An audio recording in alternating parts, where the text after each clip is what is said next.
CCN ನ್ಯೂಸ್ಗೆ ಸ್ವಾಗತ. ನಾನು ಸ್ನೇಹರಾಜ್. ಇಂದಿನ ಮುಖ್ಯಾಂಶಗಳು. ಮಾರ್ಚ್ 1ರಂದು ಜಗದ್ಗುರು ರೇಣುಕಾಚಾರ್ಯ ಜಯಂತಿ ಅದ್ದೂರಿಯಿಂದ ಆಚರಿಸಲು ನಿರ್ಧಾರ.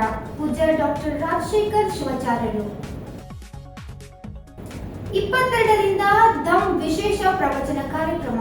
ಹೆಚ್ಚಿನ ಸಂಖ್ಯೆಯಲ್ಲಿ ಭಾಗವಹಿಸಲು ಮನವಿ. ರಾಜಪ್ಪ ಗುನ್ನಳ್ಳಿ. ಉಪಹಾರ ತಟ್ಟೆ ಹಿಡಿದು ಶಾಸಕರ ಮನೆಗೆ ಬಂದು ತಮ್ಮ ಗೋಳು ತೋಡಿಕೊಂಡ ವಿದ್ಯಾರ್ಥಿನಿಯರು.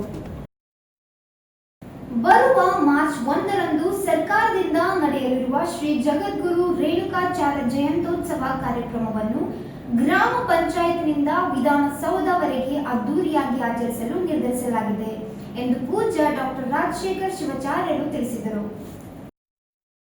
ಶುಕ್ರವಾರ ಇಲ್ಲಿಯ ಗಣೇಶ ಮೈದಾನದಲ್ಲಿ ನಡೆದ ಜಯಂತ್ಯೋತ್ಸವ ಪೂರ್ವಭಾವಿ ಸಿದ್ಧತಾ ಸಭೆಯ ನಂತರ ಅವರು ಮಾಧ್ಯಮ ಪ್ರತಿನಿಧಿಗಳೊಂದಿಗೆ ಮಾತನಾಡಿದರು. ಮಾನವ ಧರ್ಮದ ಕುಲಕೋಟಿಗಾಗಿ ಅವತರಿಸಿದ ಮಹಾಪುರುಷರಾಗಿದ್ದರು. ಎಲ್ಲಾ ಜಾತಿ ಜನಾಂಗದ ಕಲ್ಯಾಣಕ್ಕಾಗಿ ಅವತರಿಸಿದ ಜಗದ್ಗುರು ರೇಣುಕಾಚಾರ್ಯರು ಜನ್ಮಭೂಮಿಯಾದ ಕೊಲೋಪಾರದಲ್ಲಿ 18 ಜಾತಿ ಜನಾಂಗದ ಕಲ್ಯಾಣಕ್ಕಾಗಿ ಮಠವನ್ನು ಸ್ಥಾಪಿಸಿದ್ದಾರೆ ಎಂದರು. ವಿಶ್ವದಲ್ಲೇ ಮೊಟ್ಟ ಮೊದಲ ಸಾಮಾಜಿಕ ಕ್ರಾಂತಿ ಮಾಡಿರುವ ಮೇರು ಪುರುಷ ಅವರಾಗಿದ್ದಾರೆ ಎಂದು ಅವರು ಜಗದ್ಗುರು ರೇಣುಕಾಚಾರ್ಯರ ತತ್ವ ಸಂದೇಶಗಳನ್ನು ಮನೆ ಮನೆಗೆ ತಲುಪಿಸುವ ಉದ್ದೇಶವೇ ಜಯಂತಿಯದ್ದಾಗಿದೆ ಎಂದರು. ಸರ್ಕಾರ ರಾಜ್ಯದಲ್ಲಿ ವೀರಶೈವ ಲಿಂಗಾಯತ ಅಧ್ಯಯನ ಪೀಠ ಪ್ರಾರಂಭಿಸಬೇಕು. ಬೀದರ್ ವಿಶ್ವವಿದ್ಯಾಲಯಕ್ಕೆ ಮಹಾತ್ಮ ಬಸವೇಶ್ವರ ಹೆಸರು ನಾಮಕರಣ ಮಾಡುವಂತೆ ಸರ್ಕಾರಕ್ಕೆ ಒತ್ತಾಯಿಸಲು ಸಭೆಯಲ್ಲಿ ನಿರ್ಧರಿಸಲಾಗಿದೆ ಎಂದರು.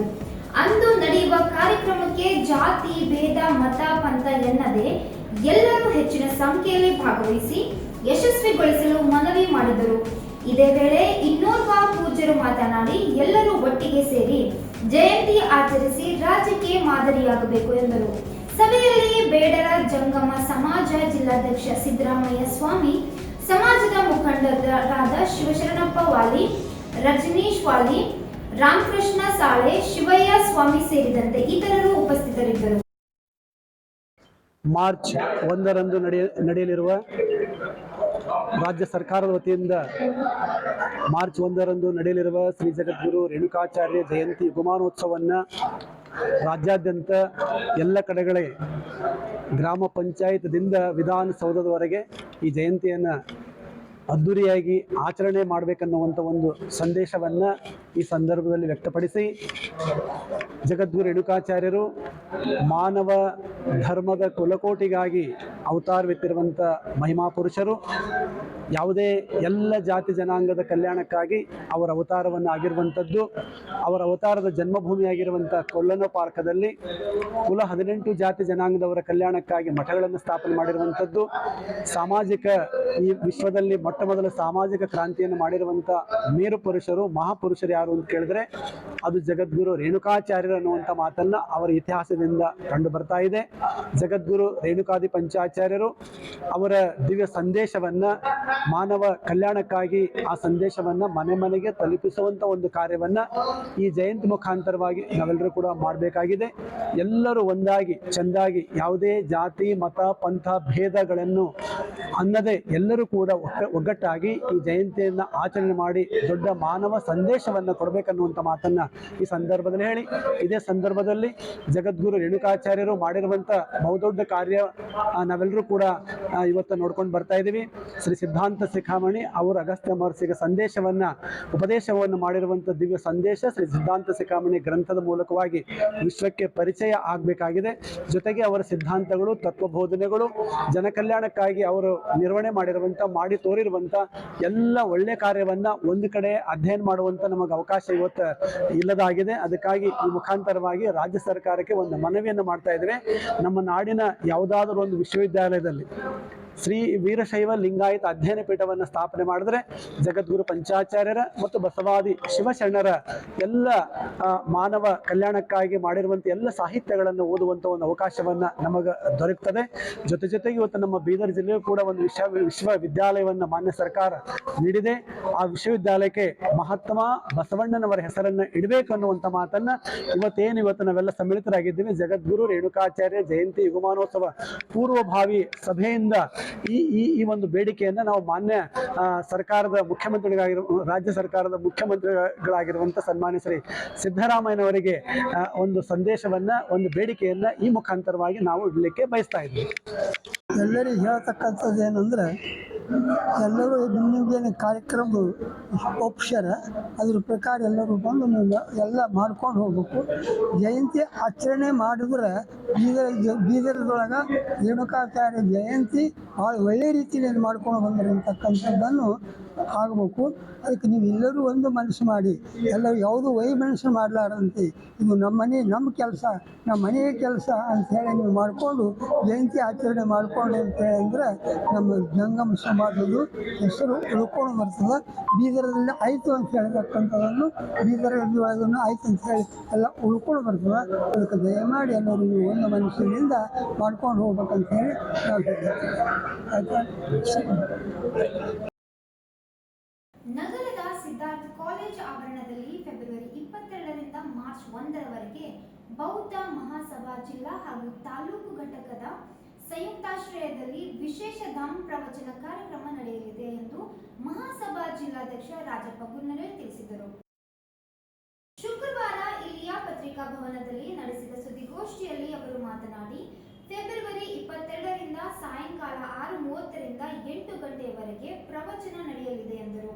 ಫೆಬ್ರವರಿ 22ರಂದು ಕಾರ್ಯಕ್ರಮದ ಉದ್ಘಾಟನೆ ಪೂಜ್ಯ ಭಂತೆ ಧಮ್ಮಾನಂದ ಥೇವರ್, ಪೂಜ್ಯ ಭಂತೆ ವರಜ್ಯೋತಿ ಥೆರೂರ್, ಪೂಜ್ಯ ಭಂತೆ ಬೋಧಿ ರತ್ನ ಮಾಡುವರು. ಫೆಬ್ರವರಿ 22ರಂದು ಪೂಜ್ಯ ಭಂತೆ ಬೋಧಿ ರತ್ನ ಧಮ್ಮ ಪ್ರವಚನ ನೀಡುವರು. 23ರಂದು ಪೂಜ್ಯ ಭಂತೆ ಬೋಧಿ ರತ್ನ ಅವರು, 24ರಂದು ಖ್ಯಾತ ಬೌದ್ಧ ವಸಾಹಿತಿ ಗಂಗಾಧರ್, 25ರಂದು ಅಕ್ಕ ISI ಅಕಾಡೆಮಿ ಸಂಸ್ಥಾಪಕ ಡಾಕ್ಟರ್ ಶಿವಕುಮಾರ್, 26ರಂದು ಖ್ಯಾತ ಸಾಹಿತಿ RK ಹುಡುಗಿ, 27ರಂದು ಪ್ರಾಧ್ಯಾಪಕರು ಸರ್ಕಾರಿ ಮಹಾವಿದ್ಯಾಲಯ ಯಾದಗಿರಿ, 28ರಂದು ಮೈಸೂರಿನ ಕಲ್ಯಾಣ ಶ್ರೀ ಭಂತೆ ಅವರು ಬೌದ್ಧ ಧಮ್ ಪ್ರವಚನ ನೀಡಲಿದ್ದಾರೆ ಎಂದು ಮಾಹಿತಿ ನೀಡಿದ್ದ ಅವರು, ಮಾರ್ಚ್ 1ರಂದು ಕಾರ್ಯಕ್ರಮದ ಸಮಾರೋಪ ಸಮಾರಂಭ ಜರುಗಲಿದೆ ಎಂದರು. 7 ದಿವಸದ ನಡೆಯುವ ಬೌದ್ಧ ಧಮ್ ಪ್ರವಚನ ಕಾರ್ಯಕ್ರಮದಲ್ಲಿ ಜಿಲ್ಲೆಯ ಚಿಂತಕರು, ಬೌದ್ಧ ಅನುಯಾಯಿಗಳು, ರಾಜಕೀಯ ಮುಖಂಡರು, ವಿವಿಧ ಸಂಘಟನೆಯ ಪದಾಧಿಕಾರಿಗಳು, ಬೌದ್ಧ ಉಪಾಸಕರು, ಉಪಾಸಕಿಯರು ಹೆಚ್ಚಿನ ಸಂಖ್ಯೆಯಲ್ಲಿ ಆಗಮಿಸಿ ಸದುಪಯೋಗಪಡಿಸಿಕೊಳ್ಳಲು ಮನವಿ ಮಾಡಿದರು. ಸುದ್ದಿಗೋಷ್ಠಿಯಲ್ಲಿ ವಿಠಲ್ ದಾಸ್ ಪ್ಯಾಗೆ, ಕಾಶಿನಾಥ್ ಚಲ್ವಾ ಮತ್ತಿತರರು ಇದ್ದರು. ಆಯೋಜನೆ ಬೀದರ್ ಜಿಲ್ಲೆ ಮತ್ತು ತಾಲೂಕು ಘಟಕದ ಸಂಯುಕ್ತ ಆಶ್ರಯದಲ್ಲಿ ದಿನಾಂಕ 22ನೇ ಫೆಬ್ರವರಿಯಿಂದ 1ನೇ ಮಾರ್ಚ್ವರೆಗೆ ಈ ಒಂದು ಕಾರ್ಯಕ್ರಮವನ್ನು ಆಯೋಜನೆ ಮಾಡಲಾಗಿದೆ.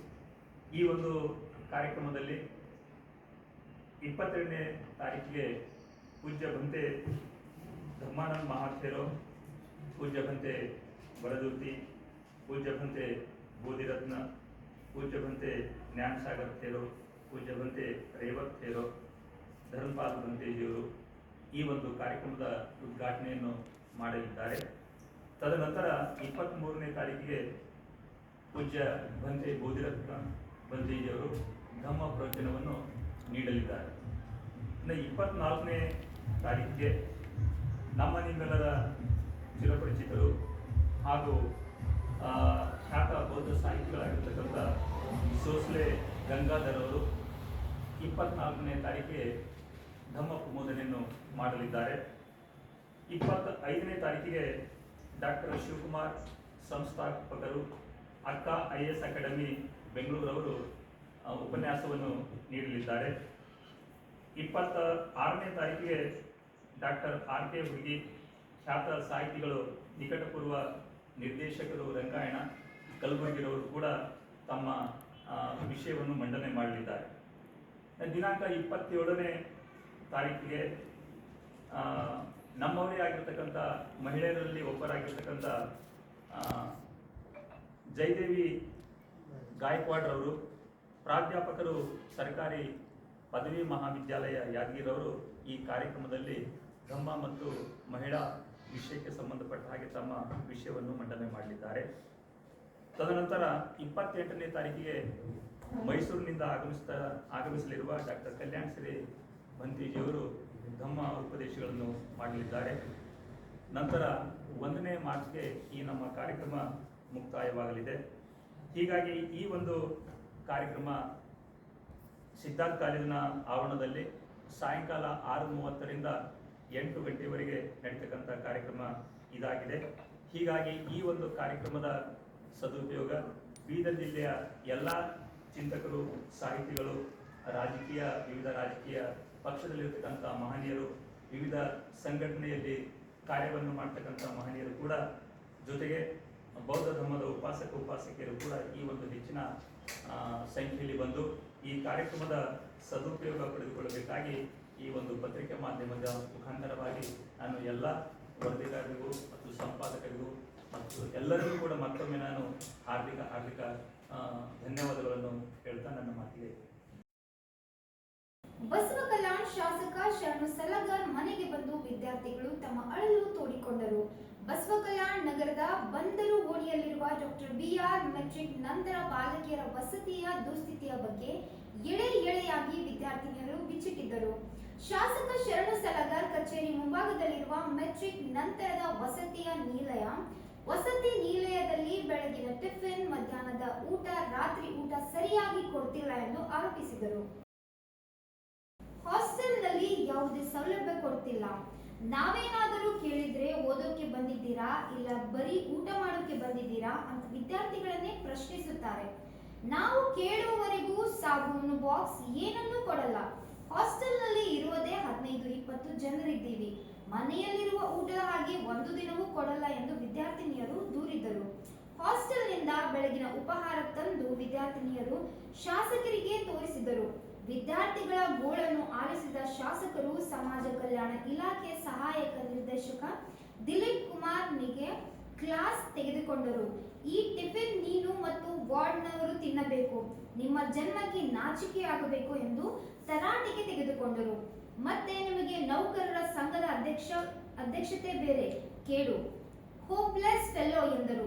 ಟಿಫಿನ್ ನೋಡಿದ್ರೆ ಬೆಂಕಿ ಇಟ್ಟಂಗೆ ಆಗ್ತಿದೆ ಎಂದು ಫೋನ್ನಲ್ಲೇ ತರಾಟೆ ತೆಗೆದುಕೊಂಡ ಅವರು, ನಿನ್ನ ಮಕ್ಕಳಿಗೆ ಅನ್ನ ಹಾಕ್ತೀಯೋ ಇದನ್ನೇ ತಿನ್ನಿಸ್ತೀಯೋ ಎಂದು ಕಿಡಿಕಾರಿದರು.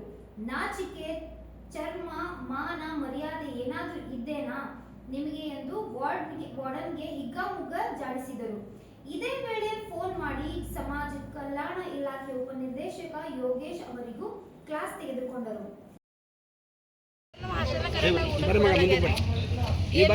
ನಮ್ಗೇನು ಫೆಸಿಲಿಟಿಗಳು ಏನು ಕೊಡಲಾಗ್ಯಾರ ಸರ್. ಏನರ ಕೇಳಕ್ಕೆ ಹೋದ್ರೆ ನಮಗೆ ಬೈಲತ್ತಾರ. ನೀವು ಓದ್ಲಕ್ಕೆ ಬಂದಿರೇನು ಊಟ ಮಾಡಕ್ಕೆ ಬಂದಿರ ಅಂತಾರಿ. ನಾವು ಏನರ ಕೇಳಕ್ಕೆ ಹೋದ್ರೆ ಏನು ಕೊಡಲ್ರಿ. ಒಂದು ದಿನ ಮಾಡಕ್ಕೆ ಹೋದ್ರಿ ನೀವು ಮಾಡ್ತೇವೆ, ನೀವು ಓದ್ರಿ, ನೀವು ಮಾಡ್ತೇವೆ ಓದ್ರಿ ಅಂತಾರಿ ಬರೇರಿ. ಏನು ಊಟ ಕೊಡಲ್ರಿ. ನಾವು ಕೇಳೋ ಗಂಟೆ ಏನು ಕೇಳೋ ಗಂಟೆ ಕೊಡಲ್ಲ. ಇರ್ಲಕ್ಕೆ 15-20 ಜನ ಇರ್ತೇವ್ರಿ. ಅದ್ರೊಳಗೆ ಮನೆ ಊಟ ಅಪ್ಲೈ ಜರ ಒಂದು ದಿನನೂ ಏನು ಮಾಡಲ್ರಿ.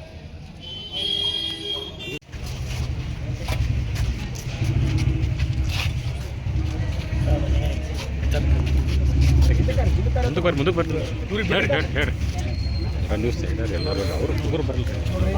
ಈ ತನಕ ನಿಮ್ಮ ಮೇಲೆ ವಿಶ್ವಾಸ ಇಟ್ಕೊಂಡು ನಂಗೆ ಇವತ್ತು ನಿಮ್ಮ ಮೇಲೆ ವಿಶ್ವಾಸ ಕಮ್ಮಾಯಿತು. ಈಗ ಯೋಗೇಶ್ವರನು ಕರೆದಿ ನಾವು ಏನು ಮಾಡ್ತಿರೋ ನಾಳೆ ನಡೆದು ಹಾಸ್ಟೆಲ್ ಬೇರೆ ಒಳ್ಳೆಯವ್ರಿಗೆ ಚೇಂಜ್ ಮಾಡಿರಿ, ಸಸ್ಪೆಂಡ್ ಮಾಡಿರಿ, ಸಸ್ಪೆಂಡ್ ಮಾಡಿರಿ, ಇಲ್ಲಾಂದ್ರೆ ಚೇಂಜ್ ಮಾಡಿರಿ. ಏನು ಮಾಡಕ್ಕೆ ಮುಂಚೆನೇ ಮಾಡಿತ್ತು ಅವ್ರಿಗೆ ಅಂತ ಅಲ್ಲದೆ 2ನೇ ಚಾರ್ಜ್ ಕೊಟ್ಟರು. ನಾನು 2ನೇ ಚಾರ್ಜ್ ಕೊಡಬೇಡ್ರಿ. ಅಂಥವ್ರಿಗೆ ಮಕ್ಕಳು ಹೊಟ್ಟಿ ಮೇಲೆ ಹೊಡೆಯವ್ರಿಗೆ ಕೊಡಬೇಡ್ರಿ. ಕೊಟ್ಟರು ಸರ್.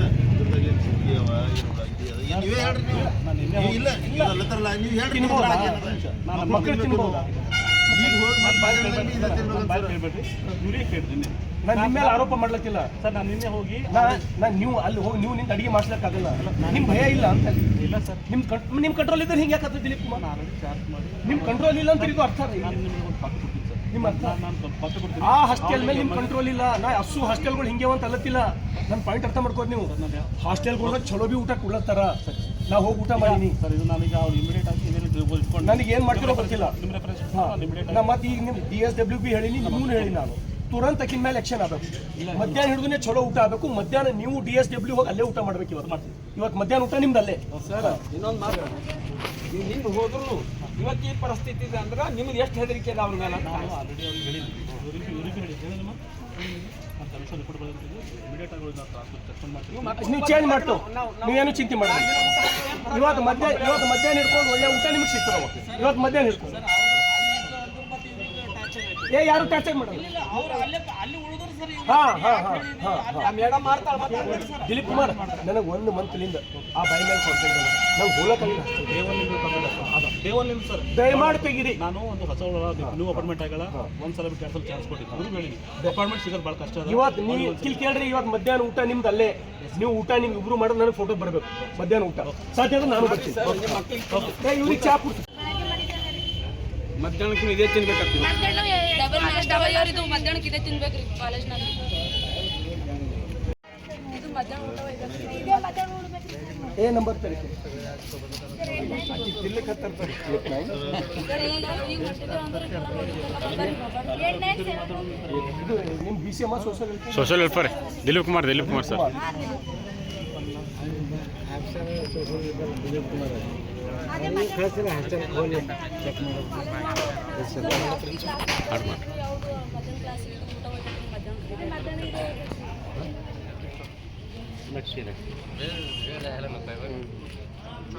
ದಿಲೀಪ್ ಕುಮಾರ್ ಯಾವ ಹಾಸ್ಟೆಲ್ ಅಮ್ಮ ನಿಮ್ಮದು? ಹಾಸ್ಟೆಲ್ ಎಲ್ಲದ ಅದು? ನಮ್ಮ ಆಫೀಸ್ ಬಳಿ SC/ST ಹಾಸ್ಟೆಲ್ ಹುಡುಗಿಯರು ಸೊಸೆ ಹಿಡ್ಕೊಂಡ್ ಬಂದಾರ. ಇದು ನೀನು ಮತ್ತು ನಿಮ್ಮ ವಾರ್ಡನ್ ತಿನ್ಬೇಕು. ಈ ಕೇಸಿಂದ ನಾಚಿ ಆಗ್ಬೇಕು, ನಿಮ್ಮ ಜನ್ಮಕ್ಕೆ ನಾಚಿ ಆಗ್ಬೇಕು. ಮತ್ತು ನೌಕರರ ಸಂಘದ ಅಧ್ಯಕ್ಷ ಬೇರೆ ಕೇಳಿ ನಿಮ್ಗೆ ಹೋಪ್ಲೆಸ್ ಫೆಲೋ ವೈದ್ ಬೆಂಕಿ ಇರ್ತದೆ. ಇದು ನೋಡಿದ್ರೆ ಬೆಂಕಿ ಇರ್ತದೆ ಅಂದಿದು.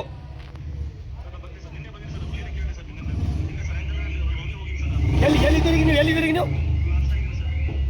ಇದು ನಾಷ್ಟ ನೋಡಿ. ನಾಷ್ಟ ಅಂತಾರೇನ್ರಿ? ನೀವು ಒಂದು ಸ್ವಲ್ಪ ಟೈಮ್ ಕೊಡ್ತೀರಾ ನನಗೆ? ಈಗ ಎಲ್ಲಿ ಬರ್ತಿದ್ದಿಲ್ಲ ಕುಮಾರ್ ನೀವು? ಇಲ್ಲಿ ಬರ್ರಿ, ಮನೆಗೆ ಬರ್ರಿ, ಅರ್ಜೆಂಟ್ ಬರ್ರಿ. ಇಲ್ಲಿ ಆಫೀಸ್ ಬಲ್ಲಿ ಖುಬಾ ಕಾಲೇಜ್ ಒಳಗೆ ಅರ್ಜೆಂಟ್ ಬರ್ರಿ, 2 ನಿಮಿಷ. ನಾಚಿ ಶರ್ಮ ಆಗಬೇಕು. ನಿಮ್ಮ ಹಾಸ್ಟೆಲ್ ನಂಬರ್ ಇದು ವಾರ್ಡರ್ ನಂಬರ್ ಸರ್ ಅದು ಕಂಪೌಂಡ್ ಮಾಡ್ಯಾರ್ರಿ. ಅದು ಮ್ಯಾಕ್ ಚೆಕ್ 8971 ಒಳಗಡೆ ಚಿಡ್ತಿರ್ರಿ. 829876 ಕೆಳಗೆ ನೋಡ್ಯಾರ್ರಿ. ಕೊಂಡಿ ಹಾಕಿರ್ರಿ. ಕೊಂಡಿ ಹಾಕೋದು ಈಗ ಕೇಸ್ ಮಾಡಿರ್ಲಿಲ್ಲ ಅಂತ ಕೇಳ್ದಿಲ್ಲ ರೀ. ಕೇಸ್ ಮಾಡಿ ಕೇಸ್ ಮಾಡಿಲ್ಲ ರೀ. ರಾತ್ರಿ ರಾತ್ರಿ ಬರೋದಿಲ್ಲ ಸರ್. ಹಲೋ, ನಮಗೀಗ ರಾತ್ರಿ ಹಾಸ್ಟೆಲ್ ವಾರ್ಡನ್ನ ಏನು ನಿನ್ನ ಹೆಸರು? ನಿನ್ನ ಹೆಸರು ಏನು ಅಂತ ಕೇಳತ್ತೀನಿ ನಾನು. ಶೇಂಗಾ ಪುಟಾಣಿ ಕೇಳಿಲ್ಲ ನಾನು. ನಿನ್ನ ಮಕ್ಕಳಿಗೆ ಅನ್ನ ಹಾಕ್ತಿಲ್ಲವ ನೀನು? ನಿನ್ನ ಮಕ್ಕಳಿಗೆ ಅನ್ನ ಹಾಕ್ತಿ, ಇಂಥದ್ದೇ ತಿನ್ನಿಸ್ತೀನಿ ನೀನು. ನಾಚಿಕೆ ಶರ್ಮ ಮಾನ ಮರ್ಯಾದೆ ಏನಾರ ಅದ ನಿಮ್ಗೆ?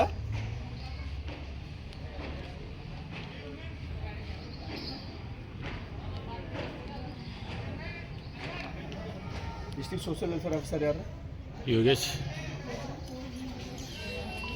ಯೋಗೇಶ್ ಅಲ್ಲ? ಹಾಂ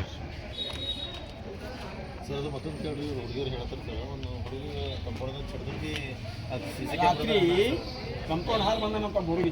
ಅದು ಹೊರಗಿಂದ ನಮ್ಮ ರೂಮ್ಗಳು. ನಮಸ್ಕಾರ ಯೋಗೇಶ್, ನಿನಗೆ ಸಮಾಜ ಕಲ್ಯಾಣ ಅಧಿಕಾರಿಗೆ ಈಗ ಸಲ ಸೆಷನ್ದೊಳಗೆ ಇದು ಕೈದಾಗ ಸುಸ್ರೆ ಹಿಡ್ಕೊಂಡು ನಿಂತೀನಿ ನಾನು.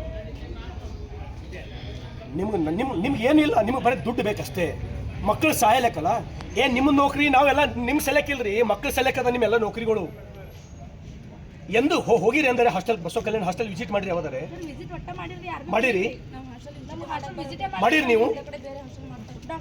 ಆ ಹಾಸ್ಟೆಲ್ ವಾರ್ಡನ್ ನೋಟಿಸ್ ಕೊಡ್ರಿ. ಇದು ಸುಸ್ಲಾ ಮಾಡಿದ ನಾಷ್ಟ ಮಾಡಿದ್ರಿ ದಿಲೀಪ್ ಕುಮಾರ್ ಕೈದಾಗ ಕೊಡ್ತೀನಿ ನಾನು. ಇವತ್ತು ನೋಟಿಸ್ ಕೊಡ್ರಕ್ಕೆ ಈಗ ನೀವು ಹೆಲ್ತ್ ಡಿಪಾರ್ಟ್ಮೆಂಟ್ ಡಾಕ್ಟರ್ಗೆ ತೋರಿಸೋಣ, ಇದು ಮಾಡ್ಸೋಣ ನೋಡ್ರಿ. ತಡ್ರಮ್ಮ, ಒಂದು 2 ನಿಮಿಷ ಇಷ್ಟೇ ಇರಲಿಲ್ಲ, 1 ನಿಮಿಷ ನಾವು ದಿಲೀಪ್ ಕುಮಾರ್ ಬರ್ತಾರೆ. ಇಂದಿನ ವಾರ್ತಾ ಪ್ರಸಾರ ಮುಕ್ತಾಯವಾಯಿತು. ಮುಂದಿನ ವಾರ್ತೆಗಳನ್ನು